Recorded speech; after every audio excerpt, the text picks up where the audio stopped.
Welcome to Praise Shop, your YouTube channel for Christian videos. If you have any questions about the Bible, let me know in the comments below. I will be happy to create videos answering all your questions. As Christians, we know that the Bible is our guide for life and contains the truth that we need to live a fulfilling and righteous life.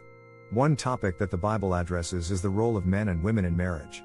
The Bible says that the man is the head of the woman, and this can be a difficult concept to understand and apply in our modern world. In this message, we will explore what the Bible means when it says that the man is the head of the woman and how this should impact our marriages. Firstly, it is important to note that when the Bible says that the man is the head of the woman, it does not mean that men are superior to women.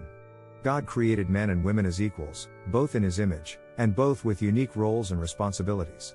In Ephesians 5:22-33, the Apostle Paul gives us an insight into the relationship between a husband and a wife. He says that a husband is the head of his wife just as Christ is the head of the church. This means that the husband has a responsibility to love and care for his wife just as Christ loves and cares for the church. So, what does it mean for the man to be the head of the woman in marriage? One way to understand this is to look at the roles that God has given to men and women. In Genesis 2:18, God said that it is not good for man to be alone, and so He created woman to be a helper suitable for him. This does not mean that women are inferior to men, but it does mean that God has given women a specific role to support and help their husbands in marriage. In addition, in Ephesians 5:22-33, Paul says that wives should submit to their husbands as to the Lord. This does not mean that wives should be subservient to their husbands, but it does mean that wives should respect and honor their husband's leadership in the marriage. Just as Christ submitted to the will of the Father, wives are called to submit to their husband's leadership in the marriage.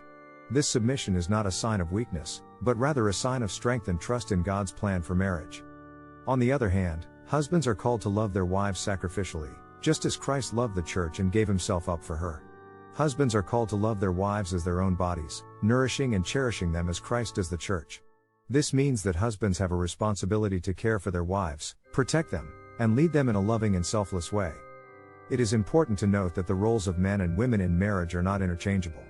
God created men and women with unique characteristics and roles, and these roles are not dependent on cultural or societal norms.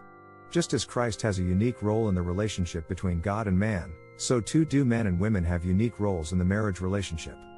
Now, some may argue that this view of marriage is outdated or oppressive to women.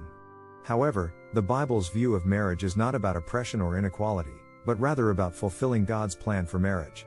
When both the husband and wife fulfill their roles as described in the Bible, their marriage can be a beautiful reflection of Christ's relationship with the church. Furthermore, the Bible's view of marriage is not limited to the relationship between a man and a woman. In Ephesians 5:21, Paul says that we should submit to one another out of reverence for Christ.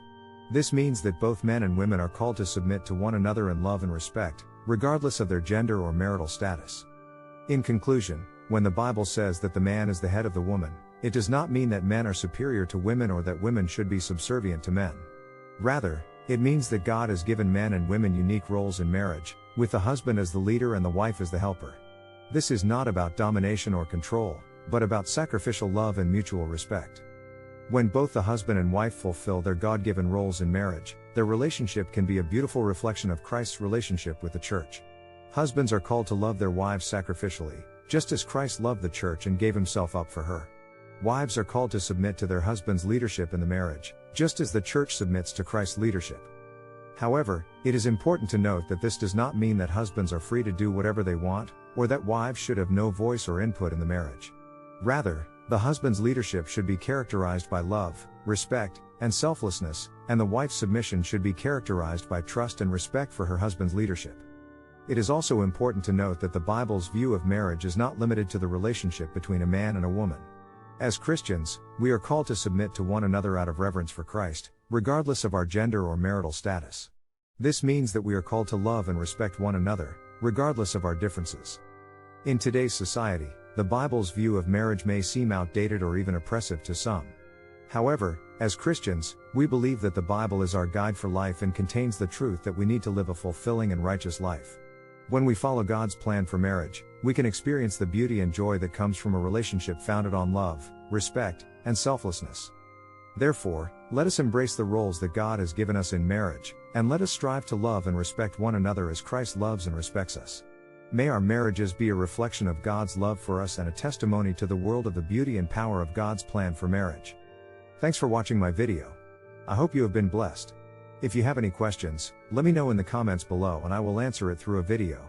Have a great day and until next time. God bless.